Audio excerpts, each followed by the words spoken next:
Hi, my name is Andrew Jacobs. I'm going to show you how to do CPR on a dog. If you come across a dog, this is a bear, but if you do come across a dog or a cat that has arrested or you think has arrested, you first want to make sure that the animal has arrested. You do not want to do CPR on a dog or a cat that has not arrested. That would be a really bad thing to do.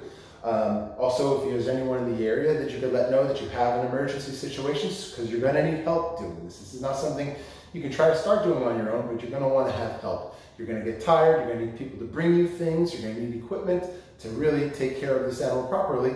So you want to let people know what you're dealing with, and so they can get some other people to help you out and get some gear for you. But before you do any kind of CPR on an animal, you want to make sure that it has indeed arrested. So things you can do is just yelling in the dog's ear, shaking the dog, pinching toe pads, looking at the chest to see if the chest is rising and falling with respirations. You can feel for a pulse, but a lot of times pulse is not really easily felt on an animal that has heart conditions or with just the stress and anxiety of an arrested animal. You can auscultate the heart, which again lies right about where the elbow bend folds up and meets the chest there. You can kind of listen for the heart. Again, you're looking for respiration. You can feel for the pulse while you're doing all these different things if it helps you. You can check the eyes, check the tongue, check the gums. All different things are going to let you know if the animal's rested. If the animal has rested, it's time to start doing chest compressions. The old adage of ABC has been flipped around to being CAB, which stands for circulation, airway, and breathing. So the first thing I'm going to do is circulation. Now, because this table is so high, I really can't get good pressure. I brought a step stool over here, and you want to have a step stool accessible for emergency situations for anybody, but even for myself, I'm relatively tall. I have determined where the heart lies by bending that elbow, bringing it up to the chest here. So I'm going to begin my chest compression with locked elbows. For large dogs, assuming this is like a large dog, that would be about 100 beats per minute, which is like the song "Another One Bites the Dust" or "Staying Alive," and that would be pressing down, locking your elbows, pressing down. You want to make sure that you get 30 to 50% deep into the chest, but you also want to make sure that you let it recoil completely. You don't want to do shallow pressures like this, because you're not allowing the heart to fill up to squeeze more blood throughout the body. So it's important to press your 30 to 50% down and then recoil completely so that that animal can get a nice big heart sucked up full of blood to just disperse it throughout the tissue. Yeah, so that's what you want to be doing. Now for small dogs, that 100 beats per minute is not as effective, so you want to get up to about 120 to 130 beats per minute, which is pretty fast. That would be like this kind of pressure, right? That would be about 120 beats to 130 beats per minute, okay? That's pretty fast. But because they're so small, you don't want to do so much damage, sometimes you can just use your hand like this. A lot of times especially cats, their chest is kind of narrow here, so you can reach around and press like this, or you can squeeze like this. If it's a really little guy, you could probably even get your fingers laced like this and do this. For fat, big fat dogs, you may have to put them in dorsal recumbency because their chest is broader and it's hard to get a pressure over the heart, so you might not even be able to get to the heart. So a lot of times you're going to have them like an overweight English bulldog, for example. And then you're going to go over the widest part of the chest, locking your elbows, and you're going to be pressing like so. Again, it's still 30 to 50% of depth into the chest. There is another technique of interposed pressure where you press on the abdomen and then on the chest, alternating like so, because a lot of blood will start to pool down in the lower part of the dog and you can bring some blood upward and downward. That's more of like a last resort situation because there are a lot of organs here that you can be damaging, the liver and things like that. So as you're doing pressure on the abdomen, you are also probably doing some damage. You can also do interposed pressure when they're in lateral, just like this. Now, dogs have a little more space than or at least stuffed animals, but you would be kind of going like this, all right? Locked elbows, and you'd be interposed pressure like so. But again, that would be more of a last resort. Obviously, CPR is a last resort, but you know, you do have to consider that the pressure can be damaging. Hopefully, you have assistance here, and while you're doing pressure, they're going to intubate the animal. So intubating the animal is that airway portion of that CAB. You want to make sure that you have a few options of tubes, but I'm kind of thinking this bear would be about this size. So this is my tube. You're going to need some things to work on getting your intubation tube in. Now you're going to be in lateral. Now mind you, someone is still doing chest compressions while I'm doing this. They may have to take a short break just for me to get that endotracheal tube into position, but for the most part, you don't want to stop. When you are using an endotracheal tube, generally you want to go from the canine to about the top of the shoulder blade here, which is about where the thoracic inlet is, so that you're not going too far in or you're not going too shallow in. Now because I can't pass this tube into this guy's mouth very far at all, I'm going to flip it around this way because I'm going to be attaching some things to it. This is never the way you're going to intubate an animal. You're always going to go this way, but this is the way I'm going to have to do it just for purposes of this video. So I have my tube in place. Now because you're lateral, an animal that's lateral, it's really difficult to intubate a dog that's lateral. So what I'm going to do is I'm going to, first off, you want to use a laryngoscope. It really helps you find what's going on. You can really help open up the airway. You're going to get your laryngoscope in here. You're going to grab that tongue. Sometimes the gauze, the tongue's kind of wet. You can use the gauze tie to kind of hold on to the tongue like that while you have your laryngoscope in there. And you're going to get that endotracheal tube in there. And then you're going to slide it up and over, tie it in like this. You want to get in there tight because it can slide off, slide around, and do some damage. Also, once you have that tube in, you have to inflate your cuff a little bit. Now, there is going to be someone doing chest compressions, but while they are doing chest compressions, it might be a nice thing for them just to back off for just a second so that you can get your syringe into the cuff here and give it a little pressure yourself maybe, or just inflate it enough that you know it is inflated so that you're not losing all that air you're putting into his lungs. Okay, so now I've got my tube inflated. Someone is still doing chest compressions. So what I'm going to do is someone's doing chest compressions, so I'm going to hook it up to an ambu bag. There's lots of different ambu bags around. Ambu bags are an interesting device. When you squeeze an ambu bag, air will come out one way, but when you recoil the ambu bag, it doesn't suck in air through here. It has this other one-way air valve here. So it really helps get air into your patient. When you are using an ambu bag, you're only putting in about 20% oxygen because that's what's in room air. So when you hook up your ambu bag, you're going to hook it up like that, and you're going to give him his breathing. And when you're breathing for an animal or any patient that's crashing, dog or cat, you're going to go about 8 to 12 breaths per minute, which is about 5 to 8. Every 5 to 8 seconds is about 8 to 12 breaths per minute.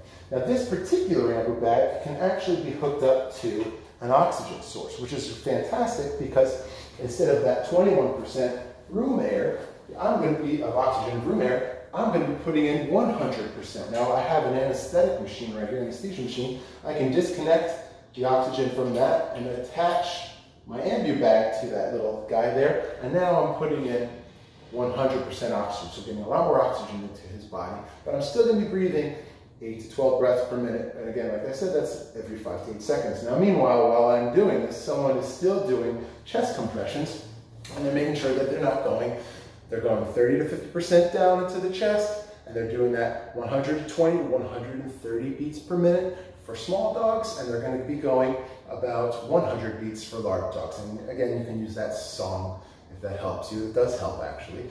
You also want to have a clock here to let you know, because after about 2 minutes, you want to just reassess that guy and make sure maybe he's recovered, maybe his heart is beating. And that's when you're going to take your little break. You're going to assess, listen for a heart, look for respiration, maybe feel for a pulse, check the eyes, check the gums, give them a little shake, whatever you can do. Now, because you're taking that break at that 2 to 3 minute mark, someone may be able to get a catheter going. A catheter is a fantastic tool when you have a crashed animal because it allows you to put in some life-saving drugs like epinephrine, atropine, all different types of drugs. You can reverse drugs. So maybe the animal was in surgery, and maybe there's some drugs that are on board that are depressing his respiration. Well, it's really hard to reverse those drugs if you don't have a venous access. And really, when they're in lateral like this, the saphenous vein is a nice option, or the cephalic vein are also a great option. A really good tech could probably put in a catheter while you're doing chest compressions, but you might want to, you're taking that little assessment time, a quick catheter placement, and boom, now you're rocking and rolling, you're still going, and they can put in their drugs. There are some drugs that can be put in intratracheally, but for the most part, you really want to try and get them, if you can, into a vein. Now, a lot of times you'll have a patient crash while they're on the surgery table. This is a surgery table over here. So let's disconnect the ambu bag, and let's just imagine that he has crashed and it's in a surgery situation. Maybe it's a dental, or maybe there's just a surgery going on and your patient has crashed. Well, it's time to start doing CPR. So when you're doing CPR on an anesthetic machine, you are still back to that 100% oxygen going into the body. Another great tool for when you have an anesthetic machine is you have a manometer. And a manometer lets you know how much pressure you're getting. You don't want to give too much pressure. You can put too much pressure in your lungs and do damage. So the manometer is this little dial here, and it lets you know, and it measures it in centimeters of water, centimeters of H2O. Normally when you're doing pressure, you're going to use a bag. Down here, it's a little reservoir bag here. You have a pop-off valve, which you could either screw on and off depending on when you're going to be giving pressure or not. But I have actually a little button here that I can push to give me, so what I'm squeezing is going to go directly into him. So what I would do is I would get my reservoir bag, I would keep my eyes on my manometer here, make sure my clock reading is at that every 5 to 8 seconds, I'm going to give a breath. I'm going to depress my little button here. I'm going to give it a good squeeze. I'm going to make sure that I don't go over about 15 centimeters of H2O. Because if I give too much pressure, I can do some damage to the lungs. And again, I can just be breathing off of this machine instead of using my ambu bag. Hopefully, you have help, because while you're doing chest compressions, you can't breathe for the animal at the same time, and you want to make sure that you're doing your chest compressions and someone is breathing. I did forget to mention that before you do intubate an animal, you do want to make sure that the airway is cleared. So before you intubate an animal, you want to make sure that that airway doesn't have fluid or food or vomitus in that area, because it's going to make it difficult to intubate, and also you're going to be putting all that stuff into his lungs. So things you can use to clear that airway would be even just a syringe to suck out all that goo, or sometimes those little squeezy balls that you use to suck boogers out of babies' noses. That would be another great tool to clear that airway, and make sure you can even just use your finger and sweep out any vomitus or food. Sometimes when an animal's arrested, or if they have congestive heart failure, they're coughing up fluid, and there's a lot of fluid just accumulating here. You want to get that out of the way so that you can get that intubation endotracheal tube placed and ready to go, so you can be breathing for the animal as quickly as possible. Now there's other tools I can attach to my rebreather. This is a rebreather system because this is a larger dog. If it was a smaller dog, I would use a non-rebreather system. Ooh, I have one. So this would be a non-rebreather situation. Now on a non-rebreather, this would be my reservoir bag. This would be where I'd be squeezing to breathe, and I've got a little valve here, kind of like a pop-up valve. It's just a tiny little thing here, but that would allow you to close it off, and then give a nice good breath of air, open it back up, wait your 5 to 8 seconds, and you can do that alternatingly. So that would be for small, under 15-pound dogs and cats and things like that. But this is a big guy. Another thing you can put on there is an end-tidal CO2 monitor. An end-tidal CO2 monitor would snap on here, and that would let you know if you are in the lungs, if you're not getting any CO2, because normally when you're doing CPR, you should see about a 15% rise on the end-tidal CO2 monitor, just indicating that you are breathing for the animal and there is some CO2 coming out. Also, if you don't see that, you may have been in the lungs, or you may have a leak in the system, or there's all different things that you can attach. An apnea monitor will just kind of let you know that there's air coming out.